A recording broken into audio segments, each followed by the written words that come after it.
Voilà. D'accord. Fait que, on va remettre ça au Seigneur. On va remettre ça au Seigneur. Père, j'ai vraiment besoin de toi. Nous avons tous besoin de toi.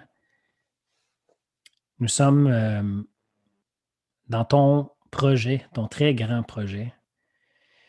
Tellement grand que aucun détail ne t'échappe, mais en plus, tu nous en as fourni les principaux indices, les principales grandes lignes depuis longtemps. Et d'ailleurs, dans l'Apocalypse, qu'on a commencé à lire, qu'on va continuer ce soir et peut-être, si tu le veux, par la suite, tu nous montres avec des images très fortes en quoi consiste ce grand plan. Et Seigneur, par ton Saint-Esprit, je te supplie que tout ça vienne faire du sens et mettre les choses en ordre dans notre cœur, dans nos vies, dans notre Église, dans notre famille, nos régions, dans ce monde. Que ta lumière brille, Seigneur Dieu, parce que on ne peut pas vivre sans toi, sans ta direction, sans l'espérance que tu nous offres, parce qu'on a été créé par toi et pour toi. Alors, je te prie de remettre toutes choses en ordre, de renouveler notre intelligence et que ton nom soit sanctifié, glorifié, que ta réputation soit rétablie dans tous les aspects de notre vie, s'il te plaît. Par ta grâce et en Jésus-Christ. Amen. Amen. Voilà. OK. Alors, si vous voulez bien, on tourne dans Apocalypse chapitre 13. Je vais lire seulement les versets 1 à 10 pour ce soir. C'est le fameux chapitre, il y a beaucoup de choses dans ce chapitre-là. Le chapitre où on voit apparaître pour la première fois les deux bêtes, ou si vous préférez, la bête et le faux prophète, ainsi que le fameux chiffre 666. Ça va être plus vers la fin du chapitre, donc on n'aborde pas ça ce soir. Et comme je disais tantôt, on pourrait dire, juste commencer à parler de ces deux bêtes. Mais d'abord, la lecture que je vais vous faire avec mes lunettes. Avec ma voix, mais avec mes lunettes sur mes yeux. Je vais faire ça comme ça. Alors, je vis monter de la mer une bête qui avait 10 cornes et 7 têtes. Elle portait 10 diadèmes sur ses cornes et sur ses têtes était inscrit un nom blasphématoire. La bête que je vis ressemblait à un léopard. Ses pattes étaient semblables à celles d'un ours et sa gueule à une gueule de lion. Le dragon lui donna sa puissance, son trône et un grand pouvoir. L'une de ses têtes avait été égorgée à mort, mais sa blessure mortelle fut guérie. Alors toute la terre fut remplie d'admiration et se rangea derrière la bête. Les gens rendirent un culte au dragon parce qu'il avait donné le pouvoir à la bête. Ils rendirent aussi un culte à la bête en disant « Qui est semblable à la bête et qui peut combattre contre elle? » Il lui fut donné une gueule pour proférer des paroles arrogantes et des blasphèmes. Il lui fut aussi donné d'exercer le pouvoir pendant 42 mois. Elle ouvrit donc sa gueule pour proférer des blasphèmes contre Dieu et des blasphèmes à l'égard de son nom et de la tente où il demeure, ceux dont la demeure est dans le ciel. Il lui fut même donné de combattre les membres du peuple saint et de les vaincre. Il lui fut aussi donné pouvoir sur les personnes de toute tribu, de tout peuple, de toute langue et de toute nation. Tous les habitants de la terre lui rendront un culte, tous ceux dont le nom n'est pas inscrit depuis le commencement du monde dans le livre de la vie, détenu par l'agneau qui a été égorgé. Que celui qui a des oreilles écoute. Si quelqu'un doit aller en captivité, il ira en captivité. Et si quelqu'un doit être mis à mort par l'épée, il sera mis à mort par l'épée. À cet égard, les membres du peuple saint doivent faire preuve d'endurance et de foi. Amen. Je vais mettre ça ici. Bon. En fait, on a eu...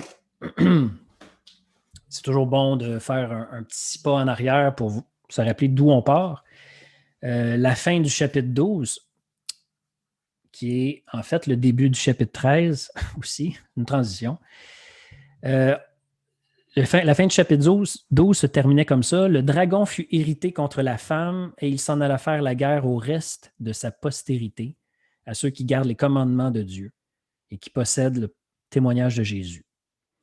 Et il se tint sur le sable de la mer. Bon. Ça, c'était la fin. Juste pour vous dire, vous rappelez la femme et en fait, tout simplement, on va se contenter pour ce soir de dire que c'est le peuple fidèle de Dieu, le peuple de l'Alliance, que ce soit avant Jésus-Christ ou après Jésus-Christ. Et puis, ce dragon, bien sûr, c'est Satan, c'est le trompeur, l'adversaire, l'ennemi, l'accusateur de nos frères, comme le disait Jean au chapitre 12. Et essayant de détruire le peuple de l'Alliance, n'y parvient pas,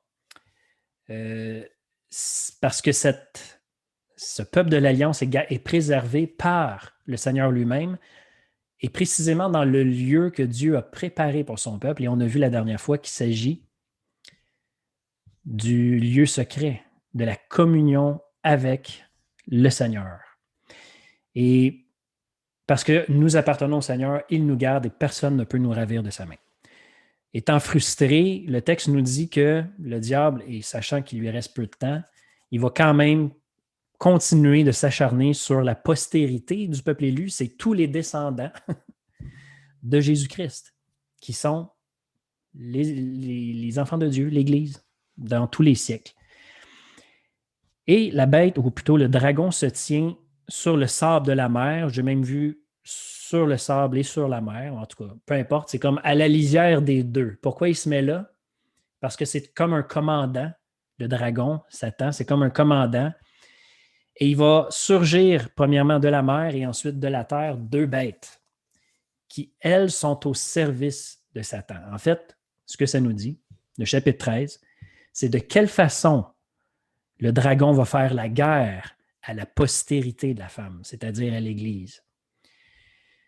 Les moyens utilisés par l'ennemi, et en passant l'ennemi vaincu, mais les moyens utilisés pour faire la guerre au peuple de Dieu vont surgir de la mer et de la terre. Et ces deux bêtes difformes, chaotiques, si je peux dire, parce qu'elles sont composées de différentes parties d'animaux. Il y a une incohérence, il y a 7 têtes, 10 cornes, 7 couronnes. C'est étrange, c'est bizarre, c'est pas supposé être harmonieux, c'est pas supposé d'inspirer confiance. Fait que le chapitre 12, dans le fond, nous présentait les personnages principaux du grand projet de Dieu, mais en particulier l'ennemi invisible du peuple de Dieu. L'ennemi invisible, le dragon. La suite des chapitres, donc à partir du chapitre 13, va nous montrer les marionnettes que le dragon utilise stratégiquement pour tenter de décourager les enfants de Dieu pour les inciter au compromis. Décourager les enfants de Dieu et les inciter au compromis. Et quelles vont être ces marionnettes? Qui sont ces bêtes? Je peux vous donner une réponse rapide, mais insuffisante. On ira plus à fond une prochaine fois. Mais les deux bêtes, qui sont souvent en fait la bête et le faux prophète, là, ça dépend, c'est pas important. En fait, il y a une certaine raison pourquoi on dit ça. La bête représente généralement les systèmes politiques et économiques de ce monde et leurs représentants. Des fois, c'est un représentant, ou peu importe. Et la deuxième bête, ou le faux prophète, c'est les idéologies ou les fausses religions. Fait que ça va être les deux bêtes dont le dragon, le diable, va se servir pour faire la guerre au peuple saint. Ça va? Fait que qu'est-ce que Jean fait? Il nous montre l'envers du décor. Il nous montre Qu'est-ce qui se joue dans le monde invisible? Mais il ne faut pas oublier, puis je vais mettre l'accent pas mal là-dessus ce soir, il ne faut pas oublier que la rage de cet ennemi, de ce dragon qui s'exprime à travers les deux bêtes, là, mais la rage de cet ennemi qui se déploie contre l'Église, contre le peuple de Dieu, est motivée pas parce qu'il est en pouvoir et en contrôle. C'est pas ça que le texte nous a dit la semaine passée. Ce qui motive la rage haineuse du dragon contre le peuple de Dieu, c'est parce qu'il a été dépouillé de son autorité et qu'il sait que sa condamnation, elle est définitive et qu'il lui reste peu de temps. C'est pour ça qu'il s'attaque au peuple de Dieu. C'est pas parce qu'il est en contrôle, c'est pas parce qu'il a le pouvoir absolu. Loin de là. En fait, pour faire un peu de pouce là-dessus, la haine de cet ennemi contre nous est en fait motivée par le fait qu'il ne peut plus. En fait, je vais juste relire pour vous le terme qui était utilisé dans Apocalypse 12, donc le chapitre précédent,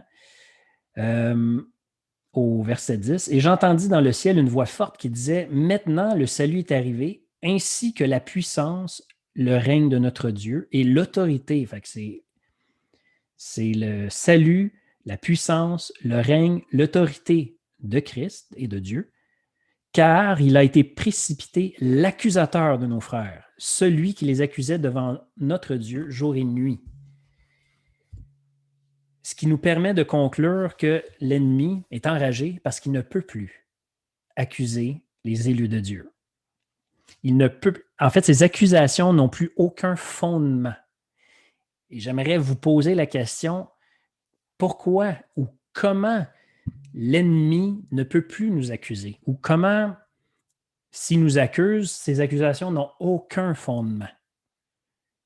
Qu'est-ce qui est arrivé pour que tout d'un coup, l'accusateur, qui était en fait comme le procureur à la cour, celui qui défend la justice, accuse celui qui est au banc des accusés en rappelant « Ouais, mais attention, telle loi dit ça, donc lui a transgressé cette loi-là, donc il est coupable. » Et en fait, l'ennemi se servait de la loi de Dieu pour dire « Regarde, tes serviteurs sont coupables parce qu'ils ont enfreint le premier commandement. J'irai même pas plus loin que ça, ils ne sont même pas capables de t'aimer de tout leur être. » Et il avait raison. Mais qu'est-ce qui fait que maintenant, il ne peut plus dire ça? Est-ce que quelqu'un veut se risquer avec une réponse? Vous avez juste à ouvrir le micro. Romains 8.1. Qu'est-ce que ça dit, Romains 8.1, Michel? Il n'y a plus aucune condamnation pour ceux qui sont en Jésus-Christ. OK.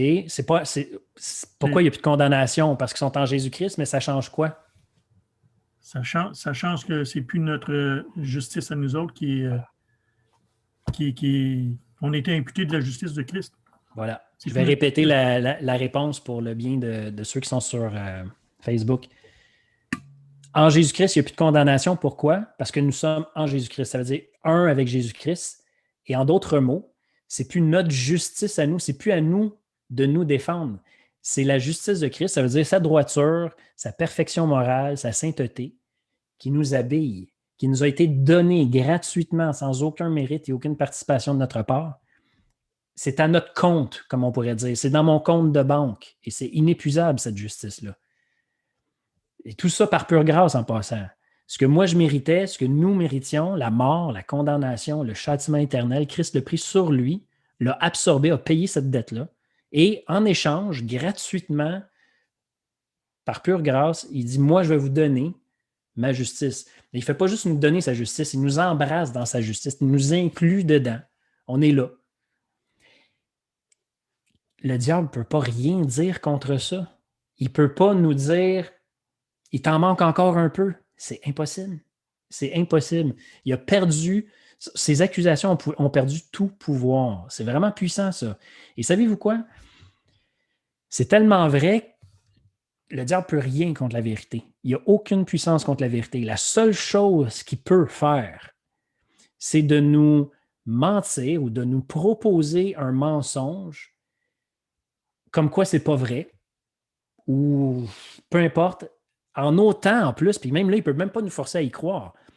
Il nous propose des mensonges et s'il y a notre consentement, ben là, à ce moment-là, on lui donne du pouvoir, en d'autres mots, et il peut nous attirer vers quelque chose qu'on va voir plus à fond là, dans la suite. Mais c'est ça. La menace du châtiment et de la mort n'a plus de pouvoir sur nous parce que nous sommes non seulement complètement acquittés de notre dette éternelle, mais on est couvert de la sainte justice éternelle de Jésus. Et c'est ça la bonne nouvelle. Pour quiconque le veut, c'est là, c'est gratuit.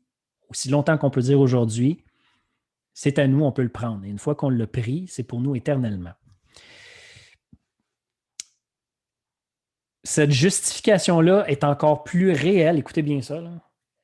Cette justification-là ou cette déclaration-là de Dieu, que nous sommes justes à ses yeux, elle est plus réelle que ce qu'on est capable d'en comprendre et d'en apprécier. Vous me suivez? Cette justification-là est plus réelle que ce que je suis capable d'en comprendre. Ça veut dire que ce n'est pas la qualité de ma compréhension de ce fait-là qui fait que ça marche ou ça ne marche pas. Ce n'est pas de même que ça fonctionne. Ce n'est pas parce que je l'apprécie beaucoup que ça va être plus vrai. C'est une vérité, on pourrait dire, en dehors de nous, indépendante de nous. C'est la déclaration de Dieu. Et quand Dieu dit quelque chose, la chose existe. Elle est là pour toujours. Donc, cette justification, c'est la vérité. Et le diable n'a aucun pouvoir contre la vérité. Comme je le disais, il y a juste comme pouvoir la séduction pour nous détourner, changer notre regard, notre attention de place, changer notre regard ou détourner notre attention de la vérité. Mais encore là, il faut y consentir à son mensonge. Il ne peut pas nous forcer. Bon. Maintenant, je fais un retour encore là sur la semaine passée parce que je pense que nos combats individuels se jouent là-dessus. Et on disait que le chapitre 12 de la semaine passée, c'est le livre ou le contenu central de l'Apocalypse. Il y a 3 doctrines essentielles, 3 grandes vérités fondamentales que l'apôtre Jean, ici, nous propose de considérer comme nos armes principales. Nos armes principales qui nous permettent de vaincre. De vaincre, pas de notre victoire, de la victoire de Jésus-Christ, de manifester la victoire de Jésus-Christ. Donc, c'est ces 3 armes-là qui nous permettent de le faire. Parce qu'oubliez pas, au début de l'Apocalypse, le Seigneur, à chaque église, disait à celui qui vaincra. Et il y a des belles promesses à celui qui vaincra. Mais comment on fait pour vaincre? C'est ça ici, ces 3 armes-là.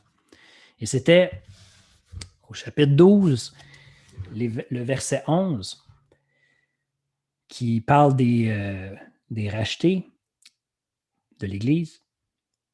Ils l'ont vaincu à cause du sang de l'agneau et à cause de la parole de leur témoignage, et ils n'ont pas aimé leur vie jusqu'à craindre la mort.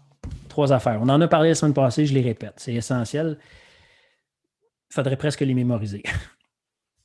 À cause du sang de l'agneau, qu'est-ce qu'on veut dire par cette étrange expression-là? Le sang de l'agneau, c'est un symbole, ou on pourrait dire, c'est pas un symbole parce que Jésus a vraiment versé son sang, mais c'est un rappel, on va dire une façon de se rappeler la mort et la résurrection de Jésus-Christ. Pourquoi il est mort et qu'est-ce que ça l'a amené, cette mort-là?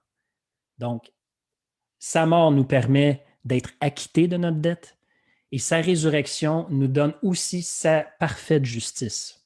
En fait, donne ça à quiconque le veut. Hein? C'est pour ça que c'est une bonne nouvelle. Fait que ça, c'est la première chose. Puis c'est, comme on le disait, c'est pas quelque chose, c'est pas parce que je le comprends parfaitement que ça va changer quelque chose. C'est la vérité. Fait qu'il faut se le rappeler souvent. Puis des fois, il faut aussi le rappeler, on pourrait dire, à l'ennemi, parce que lui, il essaye de nous convaincre du contraire. Si je dis ça, rappeler à l'ennemi, c'est pas parce qu'il a la mémoire courte, là. C'est pas ça. C'est parce que des fois, c'est pas mauvais d'hausser la voix, puis de dire, là, je suis tanné de ces accusations-là, de cette condamnation-là qui me trotte dans la tête. Fait que je vais me rappeler la vérité pour être affermi dedans, tout simplement. On résiste aux diables d'une seule façon, c'est en se rappelant et en s'appropriant la vérité. C'est pas en y criant après. OK? Fait que moi, ça m'arrive dans mes prières, de parler à haute voix en citant des paroles qui viennent contredire mes impressions sur moi-même ou sur la situation. Comme par exemple, mettons le verset que Michel a proposé tantôt. Là, il n'y a plus de condamnation pour ceux qui sont en Jésus-Christ. Il n'y en a plus de condamnation. Et ça, des fois, ça nous aide à partir justement dans une prière ou une confession de foi devant Dieu qui nous fait du bien. Puis l'ennemi en prend pour son... comment on dit ça? Il en prend pour sa soupe, ou je ne me souviens plus trop de l'expression, mais peu importe. Mets ça dans ta pipe. Bon. Deuxième chose, la parole de leur témoignage. C'est aussi une arme. Qu'est-ce qu'on veut dire par là? Ben, notre témoignage à nous, c'est quoi? Qu'est-ce qu'on a de si important à dire? Rien d'autre que ce que Jésus a déjà dit. La vérité elle-même, la parole de Dieu, la bonne nouvelle. En fait, c'est le témoignage de Jésus. D'ailleurs, la traduction pourrait... Le texte original nous permettrait de dire ça. C'est le témoignage de Jésus. C'est ça qui nous sauve. Ce n'est pas notre témoignage. Mon témoignage, c'est que j'entends ou je comprends ou je dis la parole de Christ. C'est tout. Et puis, ça nous rappelle sa résurrection en particulier, parce que, comme je le disais la semaine passée, si Jésus n'est pas ressuscité, c'est juste un homme qui a dit des paroles parfois sages, parfois assez... Ça ne peut pas être sage de dire ça. Dire qu'on est le chemin, la vérité, la vie. Si ce n'est pas vrai, tu passes pour un fou en partant. Sauf que le problème, c'est que Jésus a ressuscité. Et ça, c'est attesté. Maintenant, ça donne quoi, ça, comme poids à toutes ses paroles et à son enseignement? Ça veut dire que tout ce qu'il a dit est parole de Dieu, est authentique. Donc, c'est puissant et on ne peut rien contre ça. Ni nous, ni le diable. Ensuite, ils n'ont pas aimé leur vie jusqu'à craindre la mort. Parce que Dieu, nous, on n'aime pas notre vie parce que, au sens, on ne préfère pas notre vie à ce que Dieu nous donne. Parce que de toute façon, ce que Dieu nous donne, c'est la vraie vie, la vie éternelle. Parce que Dieu nous a tant aimés, et qu'il l'a montré, il est allé jusqu'au comble en nous montrant ça à travers la vie de Jésus-Christ, jusqu'à son sacrifice à la croix et sa résurrection. Ça nous donne à nous maintenant la possibilité d'aimer Dieu en retour. Si Dieu ne nous avait pas démontré son amour si grand, on ne pourrait pas l'aimer en retour. Impossible. Mais parce qu'il nous a aimés, il nous a maintenant aussi donné son Saint-Esprit, lequel transforme notre cœur et nous apprend à aimer Dieu. Et on est dans une communion avec lui sécure et on n'a rien à prouver pour garantir ça. Fait que, quand même qu'on m'enlève ce qui est quand même important, là, la vie physique, je veux dire, c'est pas, on ne crache pas là-dessus, on n'est pas suicidaire, on ne va pas se jeter dans la gueule du loup. Mais si l'ennemi, on va dire, réclame notre vie ou la menace, il ne peut même pas le faire sans la permission de Dieu. Mais s'il le fait que Dieu lui accorde de nous enlever la vie, so what? La mort m'est un gain. Moi, je vais juste retrouver mon Seigneur et un jour revenir avec un corps glorifié dans une création bien meilleure. Fait que j'ai rien à perdre. J'ai tout à gagner. Fait que pour moi, j'ai pas besoin de retenir ma vie comme si elle dépendait de ma capacité de la retenir. C'est le Seigneur qui me tient. Voilà. Le trésor des cieux. Le trésor des cieux nous appartient et nous appartenons au trésor des cieux. Fait que aucune menace peut avoir plus de poids que ça.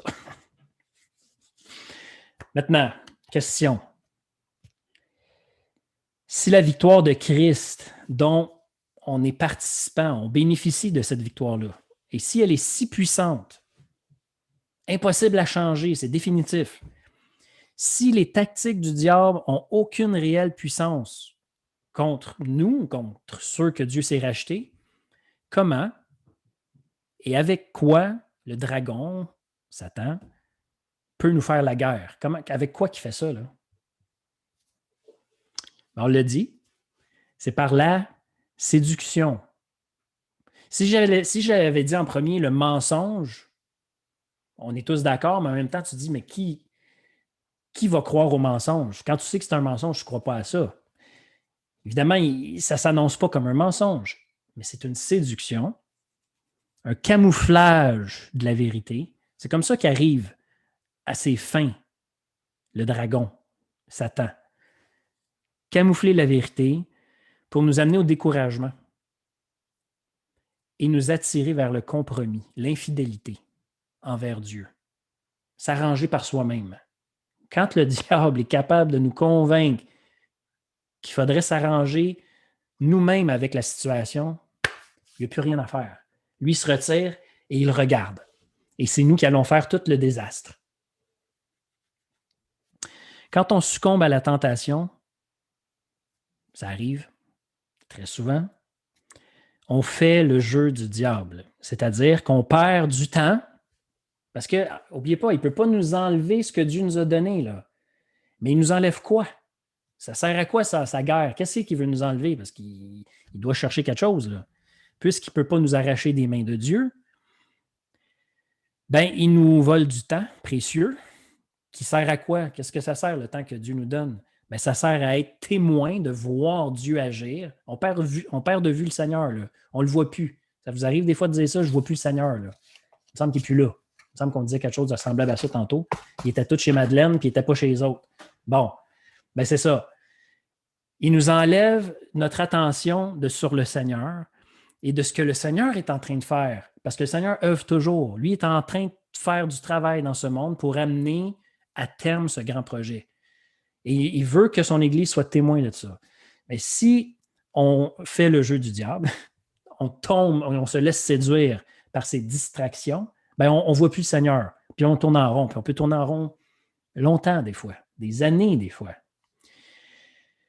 Puis, l'Écriture nous semble nous dire avec assez de... En fait, non, pas semble. L'Écriture nous dit que pendant qu'on fait le jeu du diable et qu'on perd notre temps, ben, on s'ampute nous-mêmes de certains privilèges que le Seigneur veut accorder dans son futur royaume à ceux qui vont avoir vaincu par la foi. Donc, perte de récompense. Pas perte de salut, perte de récompense. Je vais juste parce que j'ai eu à cœur aujourd'hui cette référence-là, je vais vous la lire parce que je la trouve très pertinente. C'est dans 1 Timothée, si vous voulez tourner là, ça va être une dizaine de versets. 2 Timothée, au chapitre 4. Les versets 1 à 10.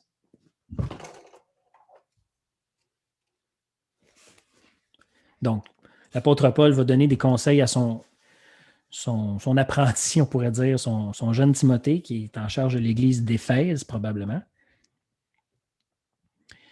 Alors voilà les conseils de Paul à Timothée. Je t'en conjure devant Dieu et devant Jésus-Christ, qui doit juger les vivants et les morts, et au nom de son avènement et de son royaume. C'est très solennel. Paul appelle à témoin le Seigneur, Dieu et le Seigneur Jésus-Christ, là. Le juste juge. Il va dire quelque chose d'important. Verset 2, prêche la parole. Insiste en toute occasion, favorable ou non, reprend, censure, exhorte avec toute douceur et en instruisant. Car il viendra un temps où les hommes ne supporteront pas la saine doctrine, les vérités fondamentales de l'Écriture, la bonne nouvelle. Mais, ayant la démangeaison d'entendre des choses agréables, ils se donneront une foule de docteurs selon leur propre désir. Selon leur propre désir. Détourneront l'oreille de la vérité et se tourneront vers les fables. Mais toi, sois sobre en toutes choses, supporte les souffrances, fais l'œuvre d'un évangéliste, remplis bien ton ministère. Verset 7. J'ai combattu le bon combat, j'ai achevé la course, j'ai gardé la foi. Donc, le vrai combat, c'est celui de la foi en passant. C'est pour ça qu'il faut combattre. Qu'est-ce que c'est la foi? Ce sont justement les vérités fondamentales de notre salut, l'Évangile lui-même. Désormais, verset 8, la couronne de justice m'est réservée.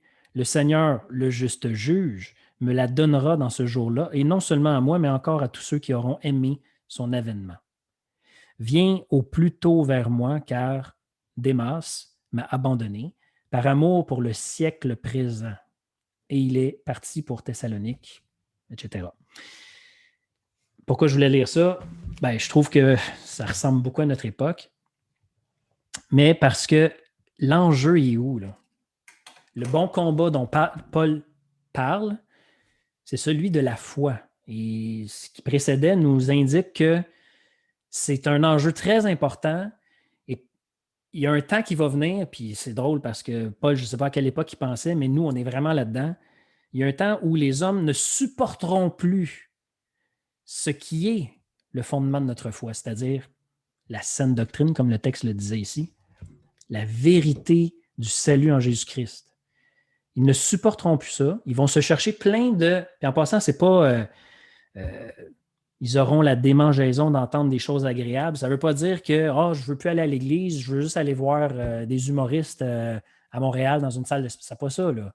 C'est je veux avoir encore une forme d'instruction, mais, attention, selon mes désirs, selon ce que j'aime entendre par rapport à Dieu, par rapport à Jésus, comment j'aimerais que... C'est ça. En gros, c'est ça. Et le combat est là, là. Fait que la séduction, elle était actuelle au temps de Paul, elle l'est pour nous aussi. On ne change pas, on ne se dit pas du jour au lendemain, moi, je ne veux plus rien savoir de l'Évangile, je veux juste écouter des humoristes ou peu importe, je ne veux plus rien savoir, je m'en vais ailleurs. Non, c'est pas de même que ça marche. La séduction, là, c'est essentiel aux tactiques du diable. Il faut que le mensonge soit attirant s'il veut que ça fonctionne. Sinon, s'il dit attention, je vais vous présenter un gros mensonge contre l'Évangile, ben ça fait trop, ça ne marchera pas. Mais comment est-ce que le mensonge est séduisant? Ça, c'est une autre question à laquelle je veux répondre avec vous. Le mensonge est séduisant parce qu'il nous propose quelque chose d'efficace. Il nous propose quelque chose qui fonctionne, quelque chose qui donne du résultat, du fruit rapidement, qui satisfait rapidement et qui apaise notre sens de justice et notre besoin d'approbation, à première vue. Donc, c'est quelque chose essentiellement qui apaise notre sens de justice et notre besoin d'approbation, qui nous donne l'impression du contrôle et d'être important. Ça, c'est séduisant. Il n'y a personne qui est insensible à se sentir en contrôle et être important. Il n'y a personne. Pourquoi? Parce qu'on a été créé, attention, là, faites bien attention à ce que je vais dire, on a été créé pour être en contrôle, pour avoir une tâche qui nous est déléguée et gérer quelque chose. On a été créé pour ça. Et on a été créé pour être important aux yeux de Dieu et avoir son approbation. Ça n'a pas changé, ça. L'être humain est fait fondamentalement comme ça. Ça aussi, c'est comme une vérité qui ne changera pas. Et l'ennemi ne peut pas rien faire avec ça, sauf corrompre. Comment? En satisfaisant ça avec autre chose que la vérité. Puis l'ennemi, l'affaire, c'est que c'est séduisant en partant, donc il nous propose une foule de choses qui vont rencontrer en surface ces besoins-là, mais c'est temporaire. Parce que son jeu, après, c'est de nous l'enlever. Une crise, un conflit, peu importe. Il nous enlève ça, cette satisfaction-là, elle ne dure jamais longtemps. Puis après ça, il veut nous la faire mériter. Très important. Il veut nous faire mériter la prochaine satisfaction. Il faut montrer quand même qu'on est capable ou qu'on mérite de la recevoir. Pourquoi? Qu'est-ce qu'il fait pendant ce temps-là? C'est un genre de jeu de gars, je te le donne, oups, je te l'enlève, oups, je te le donne, oups, je te l'enlève. Qu'est-ce qu'il fait pendant ce temps-là? Il alimente le poison de la création, la justice propre. C'est quoi ça, la justice propre? C'est quand il nous enlève et qu'il nous donne comme un genre de... C'est comme un genre de jeu qui nous dit maintenant, viens chercher, viens chercher, viens chercher. Et là, quand on pense qu'on a assez performé, il nous le donne. Ça dépend. Il y a une stratégie au début, il commence par nous le donner rapidement. À un moment donné, ça prend un peu plus d'effort, quand même.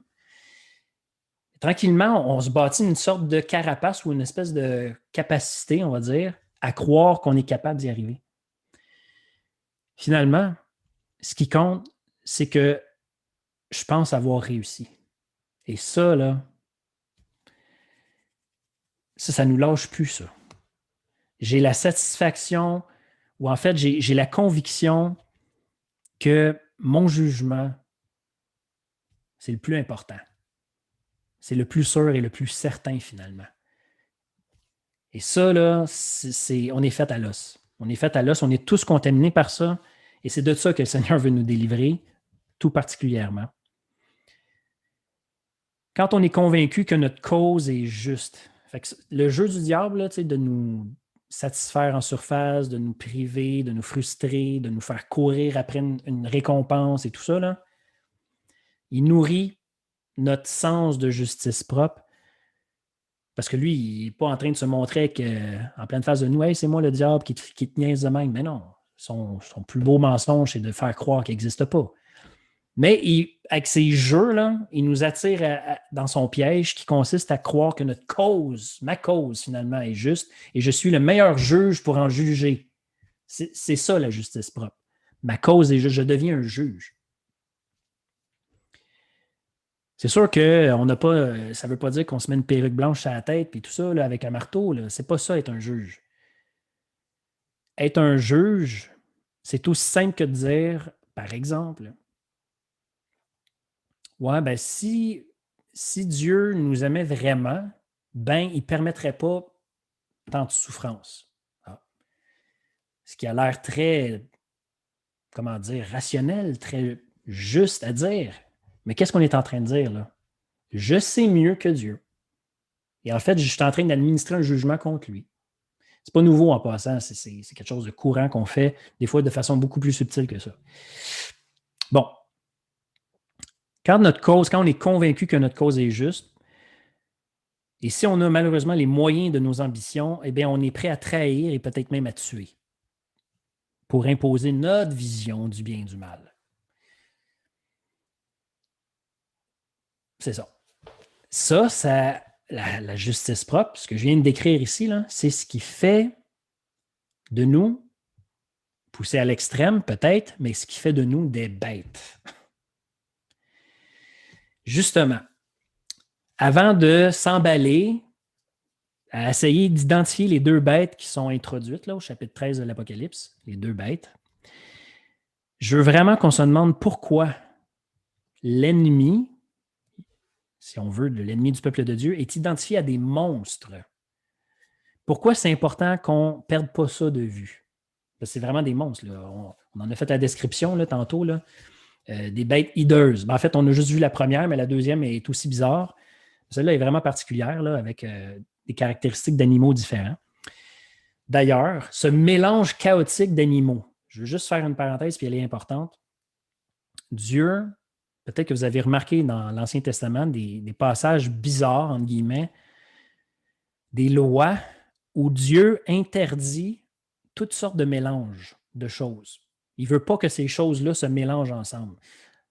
À commencer par le fait qu'il ne voulait pas que son peuple se mélange avec les autres peuples. Il ne voulait pas que les Israélites se marient avec les peuples avoisinants, première chose.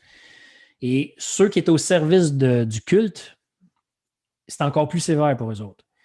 Je vais juste donner un exemple. C'est dans Deutéronome, vite, là. Dans Deutéronome au chapitre 22.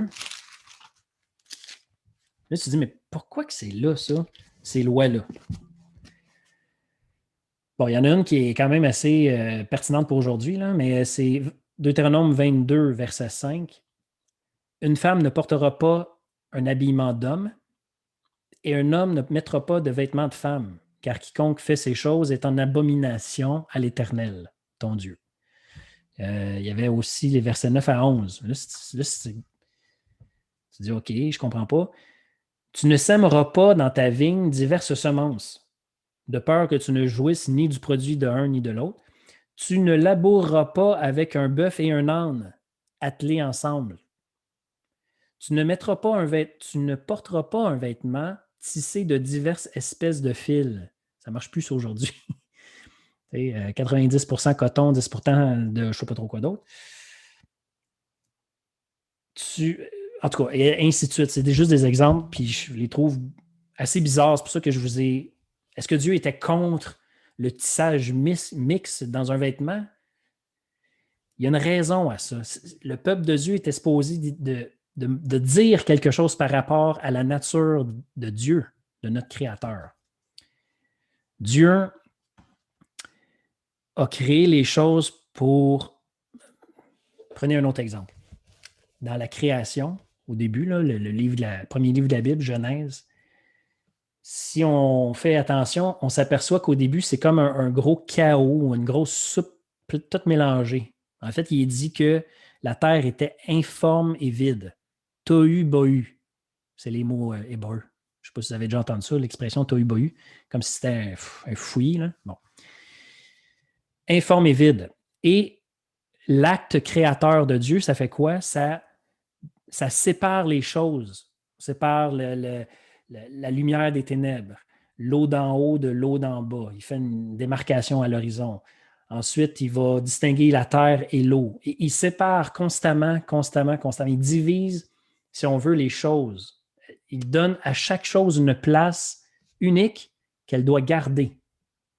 Et en dernier de tout, il fait l'être humain à son image, homme et femme, distincts.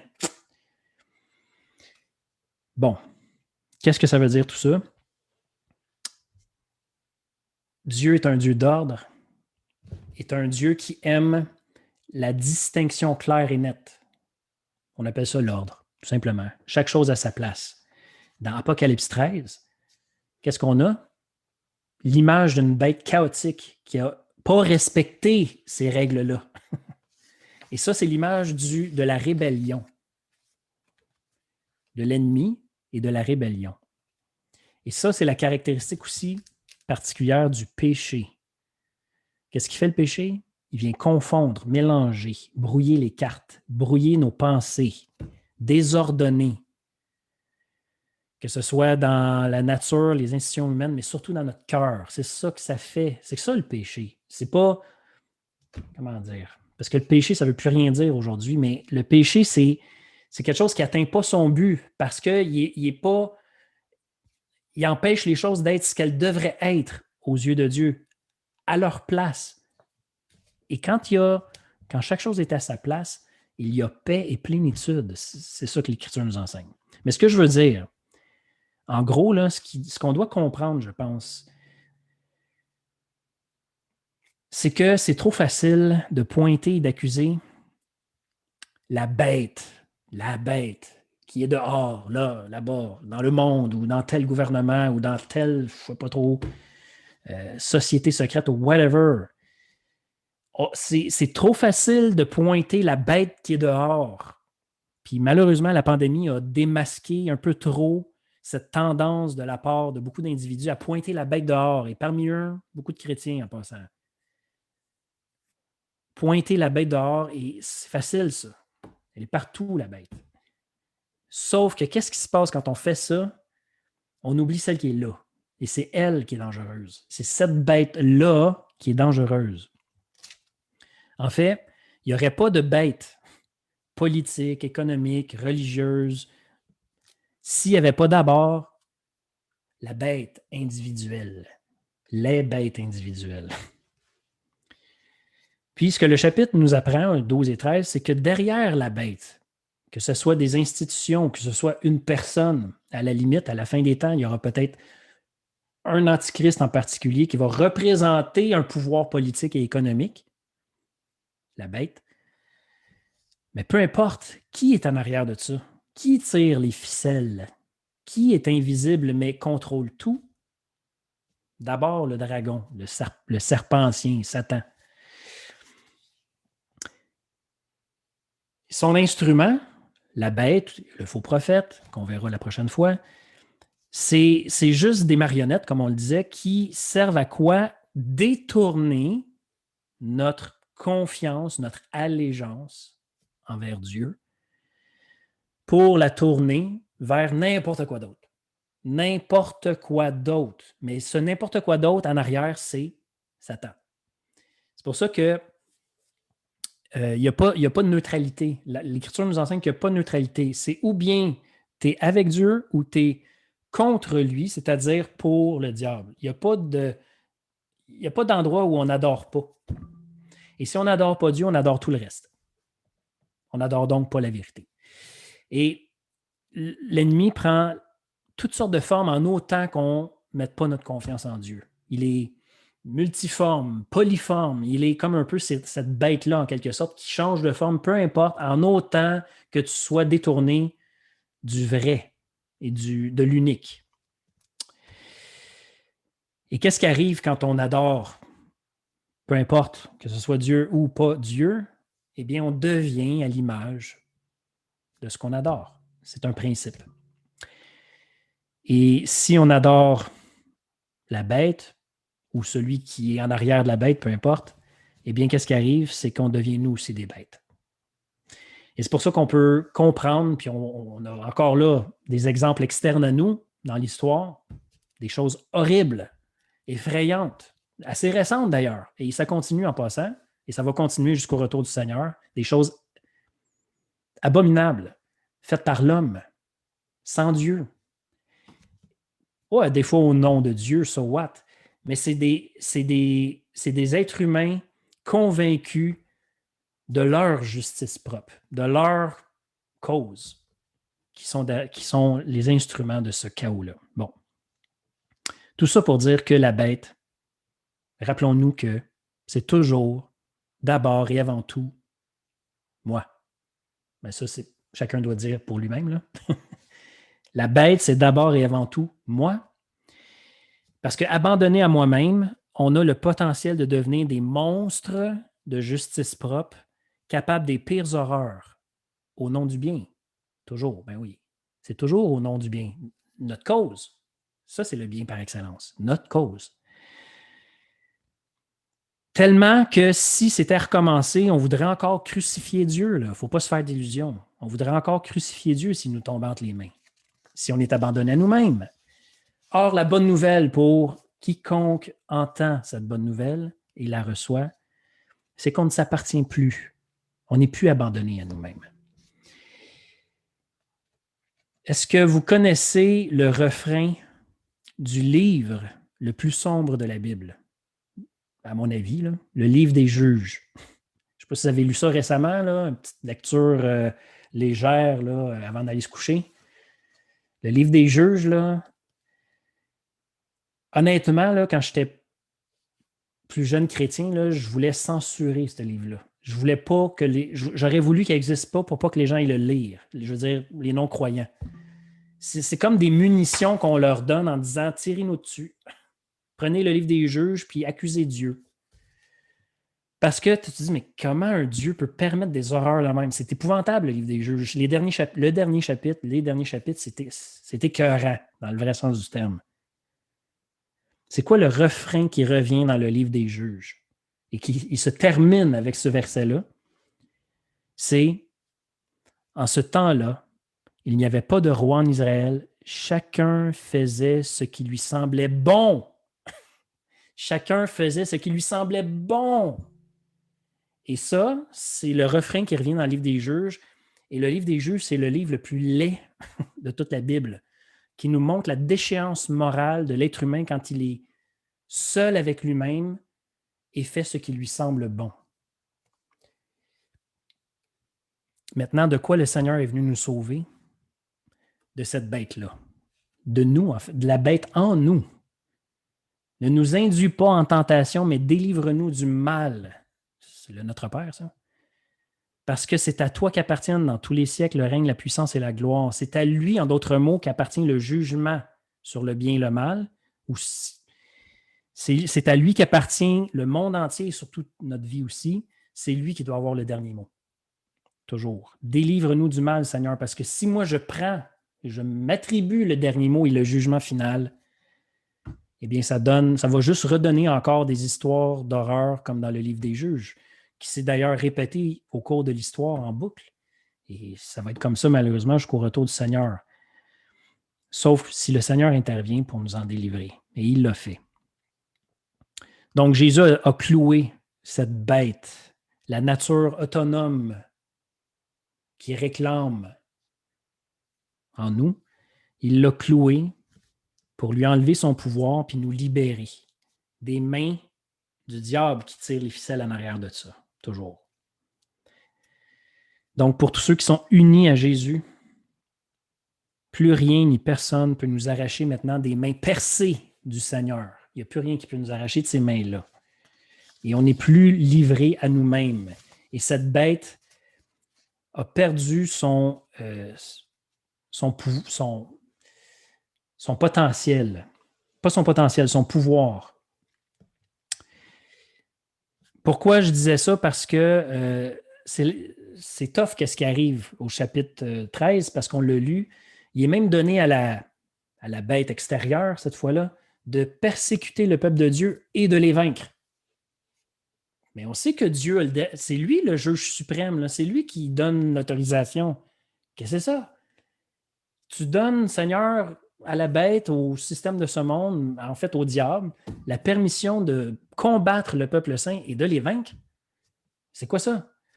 Ben parce que le Seigneur est conséquent avec lui-même, il sait qu'est-ce qu'il nous a donné et que ça ne peut pas nous être enlevé. Fait que quand même qu'on perd la vie, comme je le disais tantôt, on est juste plus gagnant.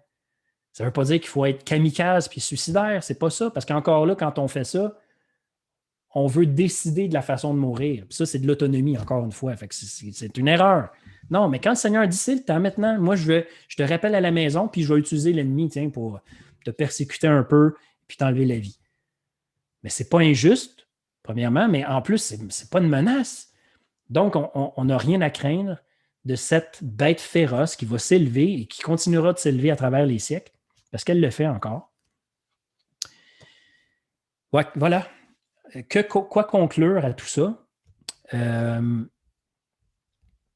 bête la plus menaçante pour l'humanité, même pour l'Église, c'est pas les systèmes corrompus de ce monde. Ça, il y en a toujours eu, il va toujours en avoir.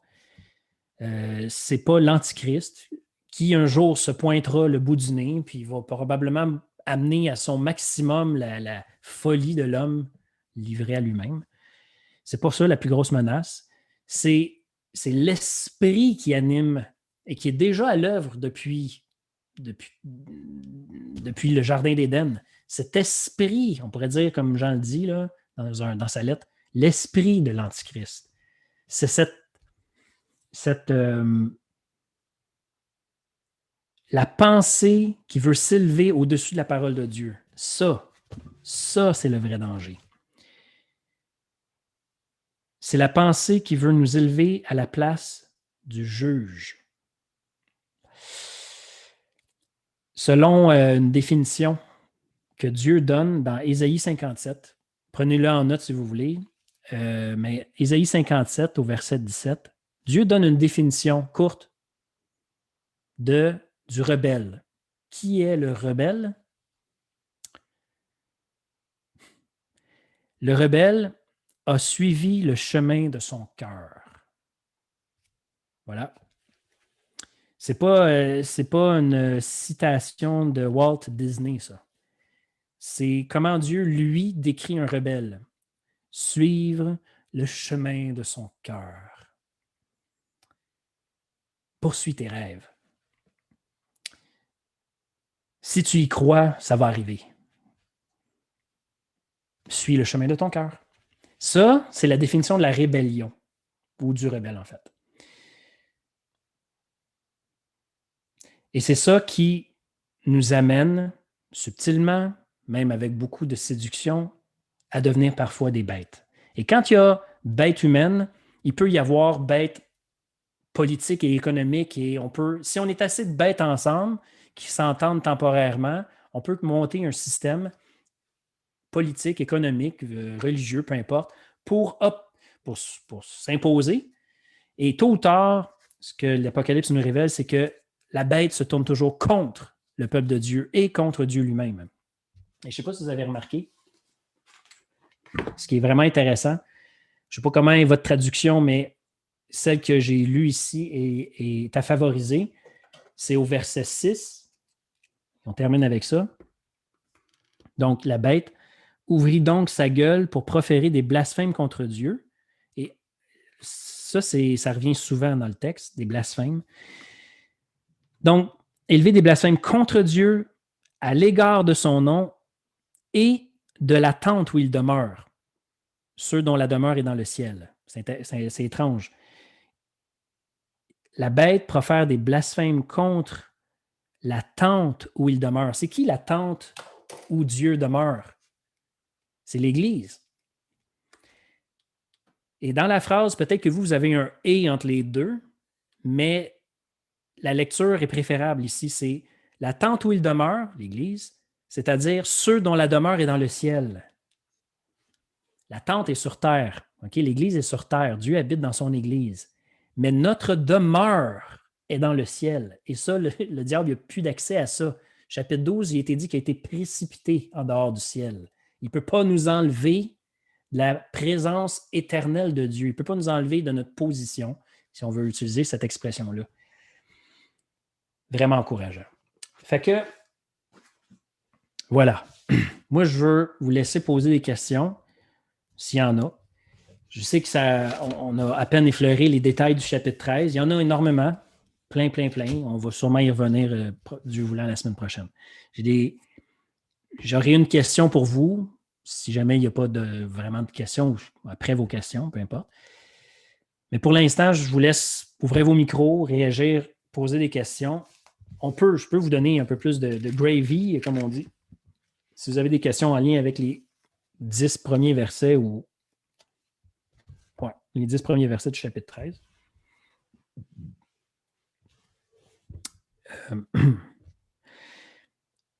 Puis en passant, la bête qu'on a lue, là, ici, la première bête, c'est un mélange des 4 bêtes qu'on voit dans Daniel 7. Si vous retournez dans l'Ancien Testament, quand Daniel a une vision, il voit 4 bêtes s'élever qui représentent 4 empires qui se sont succédés dans notre histoire réelle, puis qui étaient représentés par leurs empereurs respectifs.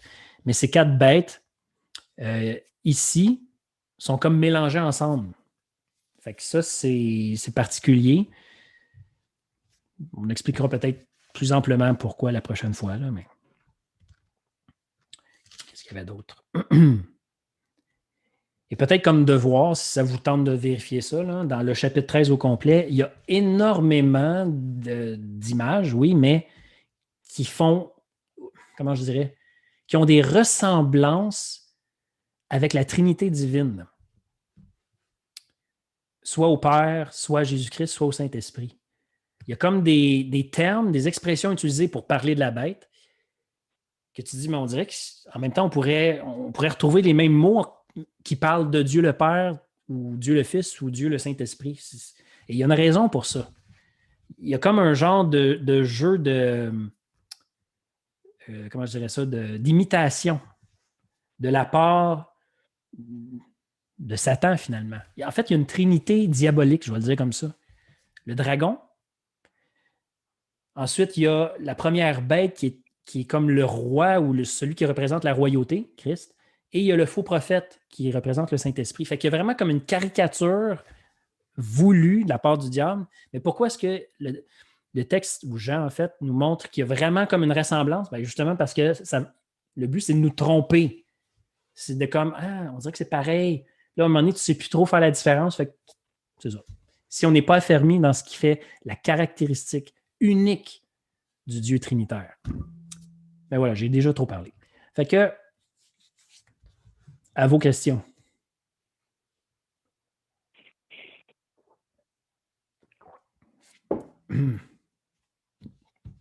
Gênez-vous pas.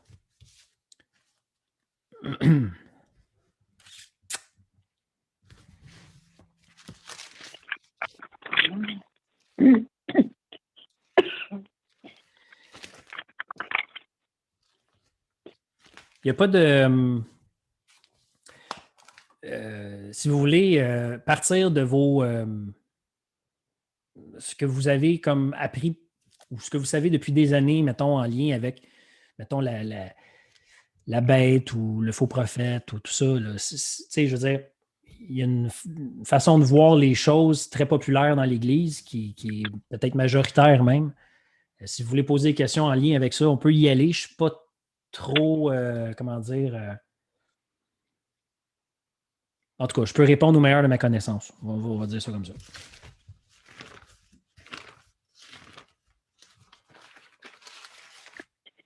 En tout cas, c'est discret, c'est pas grave. Vous n'avez tout simplement pas de questions. Il y en a une, là? Si vous avez des questions, OK. C'est moi qui parle là. C'est toi qui parles là. Okay. C'est moi qui ai écrit. Ouais. Bon. Non, mais ça doit être parce que tu es clair. Puis, Mais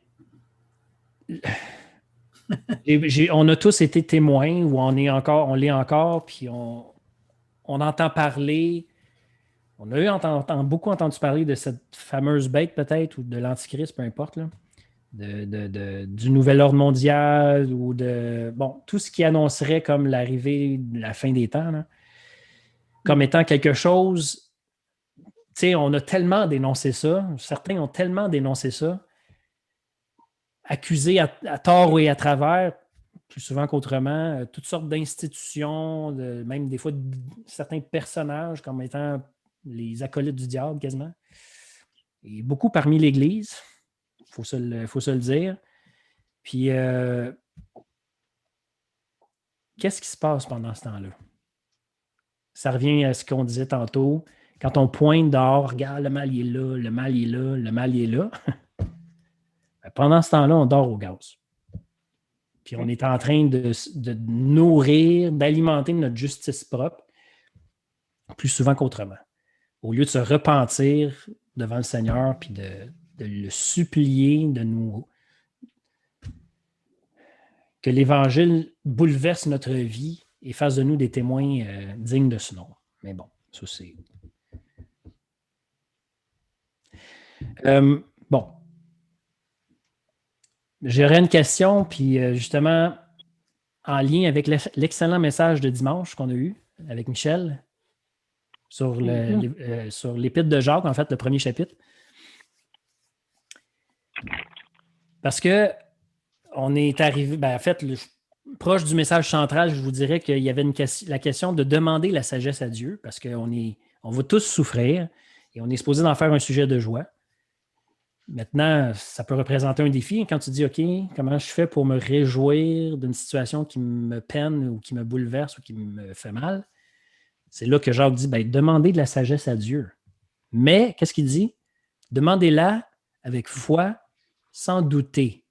Bon, Michel a apporté d'excellentes pistes de réflexion. J'ai pris plein de notes, moi, dimanche. C'était vraiment, vraiment intéressant. Ça a nourri ma réflexion cette semaine et ma communion avec Dieu. Ça veut dire quoi, ça, cet avertissement-là de demander la sagesse à Dieu, mais sans douter? Puis en passant, si je vous pose la question, c'est parce que ça a un lien avec un peu ce qui a été dit ce soir. Sans douter. Attention, là. Demandez-le avec foi, sans douter. Parce que si vous doutez, vous êtes semblable au flot de la mer agité d'un côté puis de l'autre, puis finalement, tout ce que tu fais, c'est t'en vas partout puis nulle part en même temps. Tu tournes en rond. Tu tournes en rond. Oui. Comme tu dis. Mais sans douter, ça veut dire quoi? Vous ne vous sentez pas stressé là, en entendant ça? Attention, pris avec foi et sans douter. La confiance, c'est dans la personne de Jésus-Christ. C'est pas douter de lui. Moi, c'est le même que je le prends. Il ne faut pas douter de lui. Excellent, Denise. Ce que Denise disait, pour ceux qui n'ont peut-être pas entendu, c'est la foi, là, c'est de la confiance, hein, en passant. C'est ça que ça veut dire. C'est une autre façon de le traduire. Confiance en lui. C'est en quelqu'un qu'on a confiance. C'est pas une question de s'auto-persuader que, OK, je l'ai demandé, je veux la sagesse, je veux la sagesse. Attention, là, je le dis avec conviction. Non, c'est pas de la foi, ça. C'est avoir confiance en celui qui donne et celui, en fait, qui est la sagesse. Donc, c'est une question relationnelle là-dedans. Puis, en tout cas, le milieu du passé, en fait, de ce qu'on a lu dimanche, nous l'indique assez clairement ça. Mais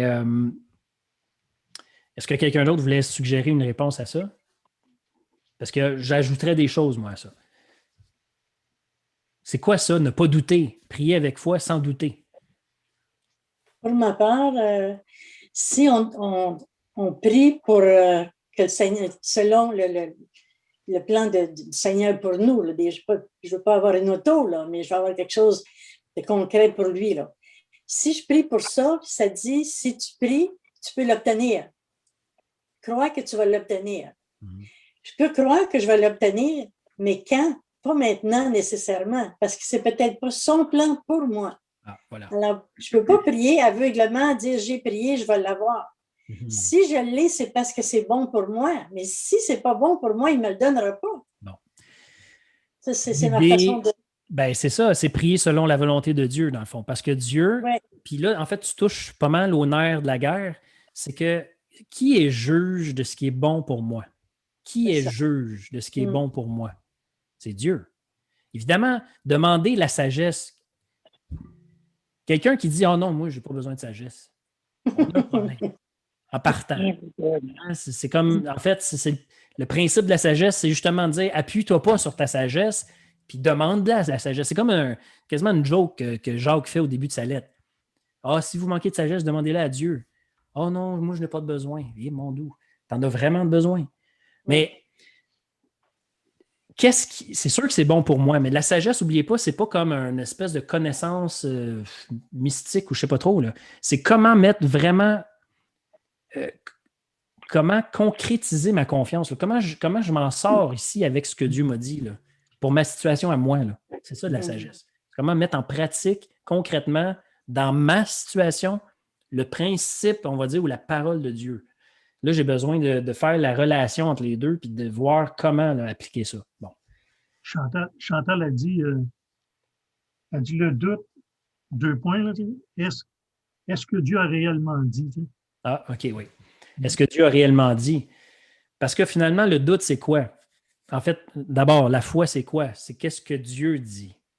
Est-ce que j'ai entendu le Seigneur me dire sa volonté ou ce qu'il veut pour moi? S'il me dit, si vous entendez là, le Seigneur vous dire, parle à la montagne et dis-lui de se tasser, de se jeter dans la mer. Si vous êtes sûr et certain que le Seigneur vous le dit, même si vous vous sentez très fatigué cette journée-là, vous avez mal à la tête, que vous êtes constipé et tout le reste, dites-le, ça va marcher. Ça va marcher, c'est sûr, parce que c'est Dieu qui l'a dit. C'est lui qui fait arriver les choses, c'est pas nous. Fait que dans le fond, si Dieu dit, alors la chose arrive. Bon. Donc, douter, c'est sois sûr que Dieu t'a parlé et t'a montré ce que tu as besoin. Ça pourrait être une très bonne façon d'expliquer notre situation ou le texte en particulier. Mais c'est bon en passage. Je suis d'accord avec ça. Mais on disait juste à l'instant, il y a une question d'être juge dans la situation. Celui qui doute, c'est pas quelqu'un qui ne croit pas. Il ne s'agit pas de ne pas croire. Le doute, c'est pas comme je ne crois pas, je ne suis pas capable de croire. Non, parce que. Tout. C'est quoi, Michel? Mais parce que, non, je veux dire, c'est parce que c'est pas ça, parce que même Abraham, tu sais, quand il dit il n'a point ajouté foi à ses doutes, là, tu sais, ou quelque chose de même là, dans Romain, c'est comme c'est pas de ne pas croire, tu sais, c'est de manquer de confiance en ce que tu crois. Là, tu sais, c'est comme. En fait, il ne douta pas par incrédulité ou par infidélité. C'est que dans le fond, là, le doute, c'est de la confiance mise ailleurs. C'est ça. Le doute, c'est de la confiance mise ailleurs, sur d'autres choses, sur quelqu'un d'autre, sur une autre parole, sur un autre juge. C'est que dans le fond, on change notre rôle d'enfant pour devenir le père, tu sais, dans le sens que, tu sais, il dit soyez comme des petits-enfants, tu sais, un enfant, c'est le fun de voir que Dieu, il prend le rôle d'un père, tu sais, d'un papa. Tu sais. Normalement, quand tu demandes quelque chose à ton papa puis qu'il te le refuse ou qu'il l'accepte, quelque chose de même, tu sais, tu vas peut-être chialer, tu vas faire des choses de même, tu sais, mais tu vas quand même avoir confiance en ton père, tu sais, parce que il est là pour te protéger, ton père. Il est là pour t'aider, pour voir à tes besoins et tout. Tu sais. L'exemple est excellent. la relation père-enfant, justement, si le père, puis c'est comme ça que Dieu se présente, comme un père, si le père accorde ou refuse quelque chose à son enfant, l'enfant peut chigner, puis tout ça, mais un enfant, dans une saine relation, va dire, mon père, je ne sais pas pourquoi il me le refuse, mais lui, mon père, je sais qu'il est bon. Et c'est bon, à chaque fois qu'il veut quelque chose pour moi, soit en me l'accordant ou en me le refusant, il veut mon bien. Même s'il ne veut pas me donner mon affaire, il veut mon bien. Bon. Et Dieu se présente comme un père. Et c'est très intéressant que dans le livre principal de la sagesse qu'on a dans notre Bible, Proverbes, les premiers chapitres sont consacrés à un père qui veut instruire son enfant en lui disant « Retiens ou écoute mes instructions ». On est dans une relation, là. L'enfant qui va douter, c'est qu'il va dire, il va demander quelque chose à son père. Son père va dire, je vais y réfléchir, ou il va dire, non, je ne veux pas. L'enfant va dire, je vais aller demander à maman. Il ne dira pas, mais il va aller voir sa mère puis lui demander la même chose d'une autre façon pour l'obtenir, ou mentir pour pouvoir l'obtenir. Mais la confiance est juste déplacée. C'est juste, j'ai été infidèle au principal concerné. Celui qui doute, là, c'est un infidèle, c'est tout. Abraham n'a pas douté par incrédulité. L'autre mot, c'est n'a pas douté par infidélité. Il a juste dit, OK, Dieu, je n'irai pas voir ailleurs, encore peut-être, mais je ne trouverai pas un autre moyen d'avoir un enfant, une postérité qui m'appartient. Si tu me l'as promis, tu vas t'arranger avec ta promesse, puis c'est toi qui vas le faire arriver. Parce que là, cette fois-là, Abraham, il a regardé son corps de 90 ans ou peut-être plus, je ne me souviens plus trop, puis il a dit non. Là, il a regardé sa femme, puis il a dit non. C'est impossible. C'est fini, ça. Et là, c'est là que Dieu a dit, voilà la confiance que j'attendais. Tu ne vas pas chercher une autre solution, tu restes fidèle à moi, et là, ça va arriver. Parce que c'est ça qui arrive, c'est que des fois, on demande des choses à Dieu, pourquoi? Bon, il faut se poser la question pourquoi, mais aussi, c'est qu'on se dit, ben regarde, si Dieu ne me le donne pas, j'ai une autre solution de toute façon. Hein? Mais ça, c'est douter, ça. Pas douter dans le sens que je ne crois pas à Dieu, c'est que je vais décider, moi, comment je vais faire arriver la chose. Et d'ailleurs, juste un peu plus loin, dans Jacques, pour votre bien personnel, pour ajouter à votre message de dimanche, si vous voulez, c'est au chapitre 4. Il va dire au verset 3, « Vous demandez et vous ne recevez pas, parce que vous demandez mal dans le but de satisfaire vos passions. » Et regardez le mot qu'il utilise au verset 4, « Adultère que vous êtes. » Adultère que vous êtes, ça veut dire infidèle, tu me trompes. Ne savez-vous pas que l'amour du monde est inimitié ou contre Dieu? Celui donc qui veut être ami du monde ou comment le monde fonctionne en se satisfaisant lui-même.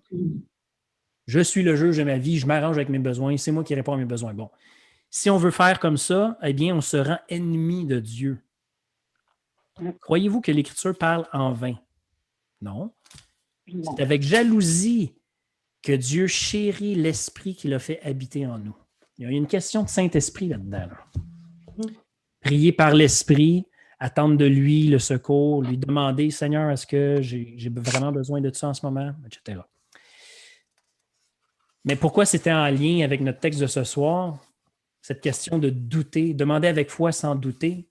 Eh bien, c'est tout simplement parce que c'est être juge. Et savez-vous quoi? Le mot douter, le verbe en fait, ici dans Jacques, a cette idée de faire de trancher, de juger d'une situation, de distinguer.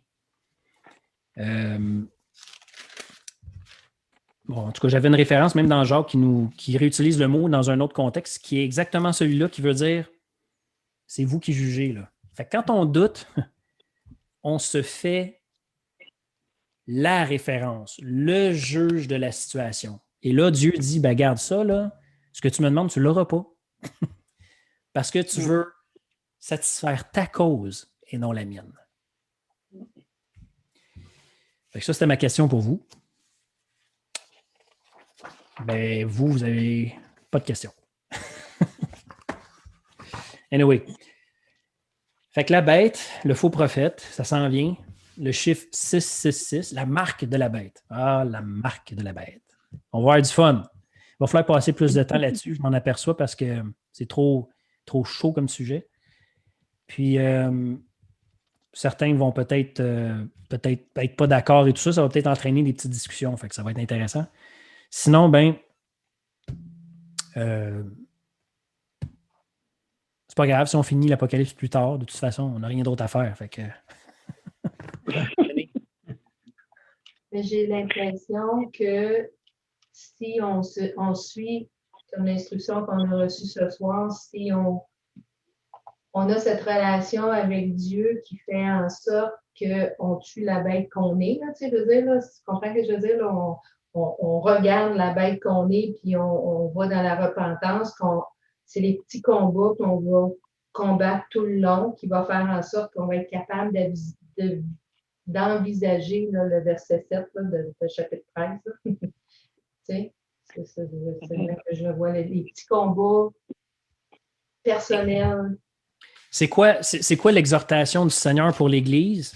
Il nous invite à vaincre, en fait. Pas parce qu'il compte sur nous, parce qu'on aurait quelque chose à...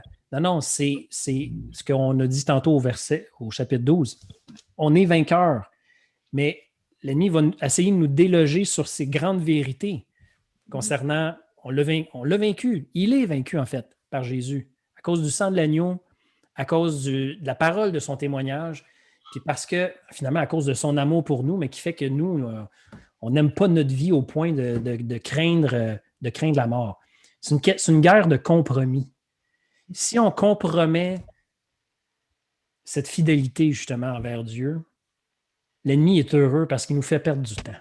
Puis pendant ce temps-là, il y a des conversions qui n'ont pas lieu, peut-être, je ne sais pas, mais on perd du temps. Et puis, on perd aussi l'occasion de connaître le Seigneur et de le faire connaître, parce que quand on le connaît, on le fait connaître. Fait que pour nous, individuellement, c'est sûr, mais comme Église, il y a une question d'intégrité. Une question, premièrement, nous-mêmes, dans notre culte avec le Seigneur à chaque jour, il faut pratiquement à chaque jour, en fait, se rappeler où est-ce qu'on part, là? Et où mon point de départ? Est-ce que je me sens là en train de « faudrait bien que Dieu me trouve gentil, là. » Ou il faudrait bien que je me sente pardonné. Ou bien il faudrait que je me sente aimé. Non. Là, si on commence comme ça, on a déjà donné du terrain à l'ennemi. On va dire ça comme ça.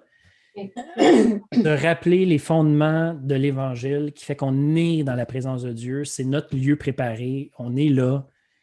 Et tout va être fait dans la journée pour nous en détourner. Ça ne veut pas dire qu'il faut prier dans notre chambre à genoux toute la journée. Là. Il y a un temps pour ça. On prend un temps à part pour ça. Mais après ça, dans l'activité, on s'entretient avec la bonne nouvelle. On se rappelle l'Évangile aussi souvent qu'il le faut. Et si on n'est plus capable, on demande à quelqu'un de nous rappeler l'Évangile. On appelle un frère, une sœur, rappelle-moi l'Évangile. Rappelle-moi la grâce. Rappelle-moi la bonté, la miséricorde de Dieu. Rappelle-moi le repos en lui. Merci. Merci à toi. Merci. Jeannette, je pense? Non?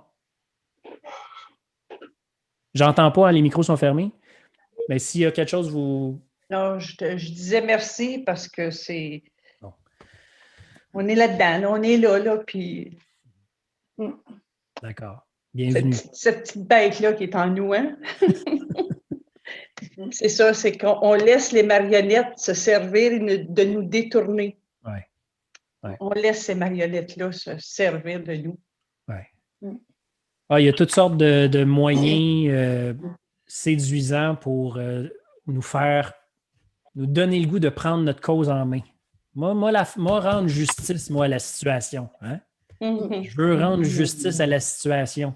Moi, le régler son cas. Ou je sais pas, moi.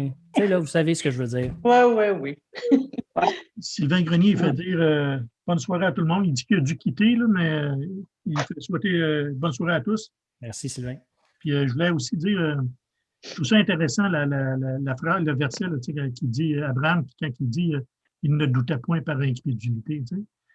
ça ne veut pas dire qu'il n'a pas douté. Tu sais, comme tu disais, parce que le mot, comme tu dis, il parle de jugement, de mettre un jugement, si tu veux.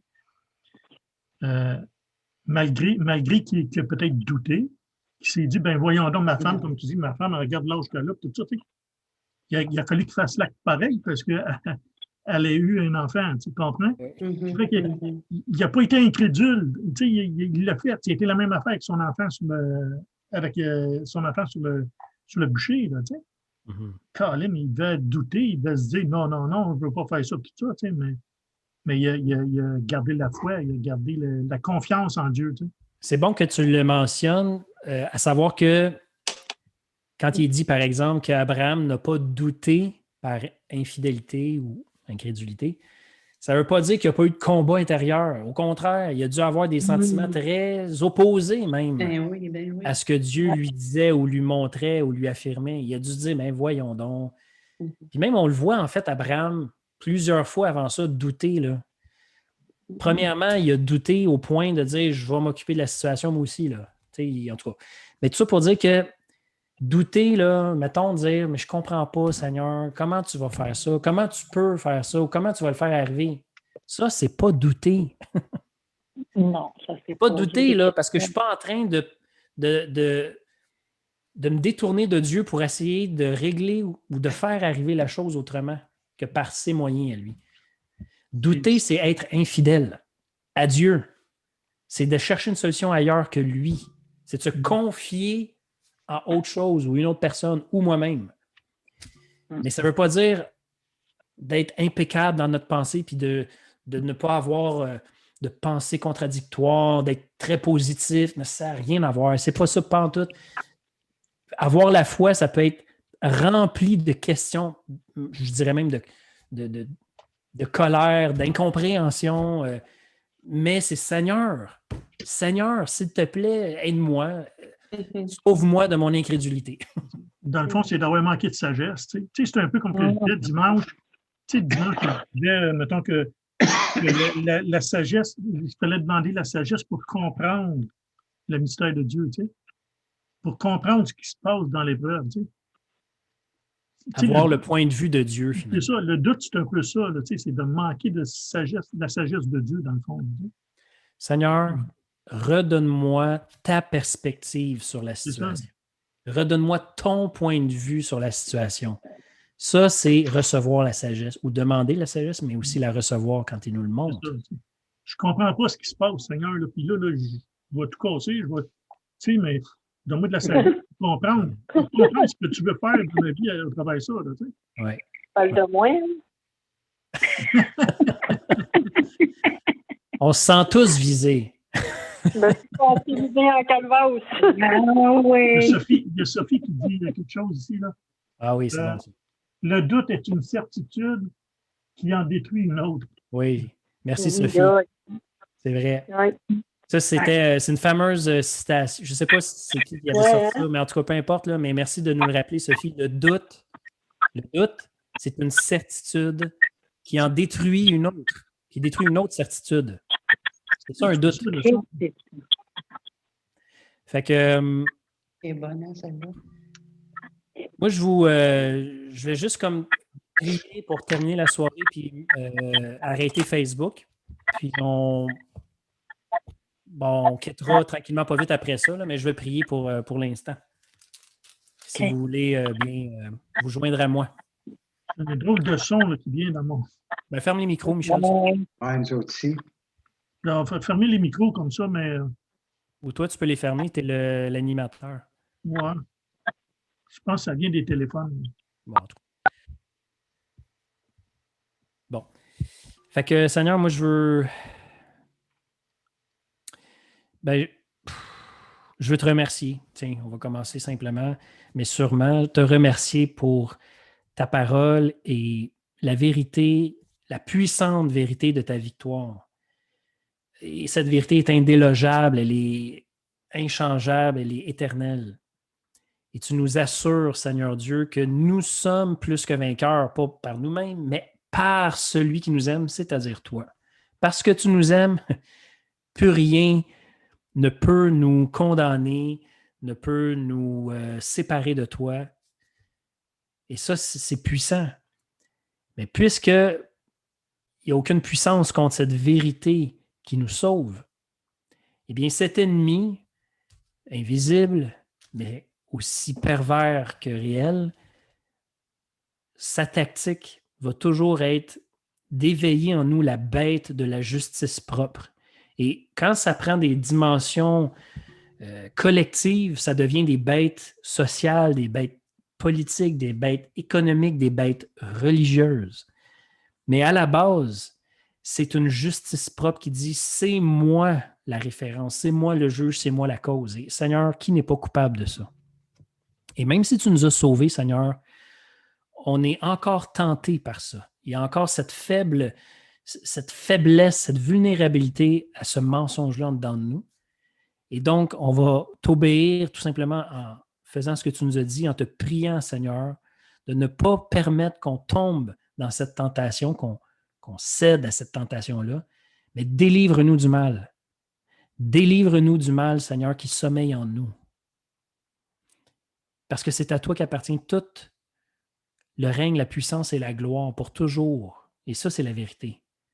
C'est pas à nous qu'elle appartient, cette gloire-là. On n'est pas la référence, on n'est pas le but ultime, c'est toi. Et ça, quand on est délivré de cette obsession d'être le juge final de nos vies, quand on est délivré de ça, on est enfin des êtres humains en paix. Il y a de l'ordre, il y a du repos, il y a de la joie. Et on a besoin de ça, Seigneur Dieu. Et c'est cette lumière en dedans de nous qui peut vraiment non seulement nous faire énormément de bien, mais aussi se répandre autour et inviter tous ceux qui sont encore assis dans les ténèbres. Je te supplie, mon Dieu, non pas de nous délivrer de la bête extérieure, parce que dans le fond, tu nous avertis d'avance que la bête extérieure, celle qui va piloter le monde jusqu'à ton retour, va avoir éventuellement raison et détruire même ton peuple. Parce que c'est pas grave, parce que notre victoire n'est pas dans ce monde.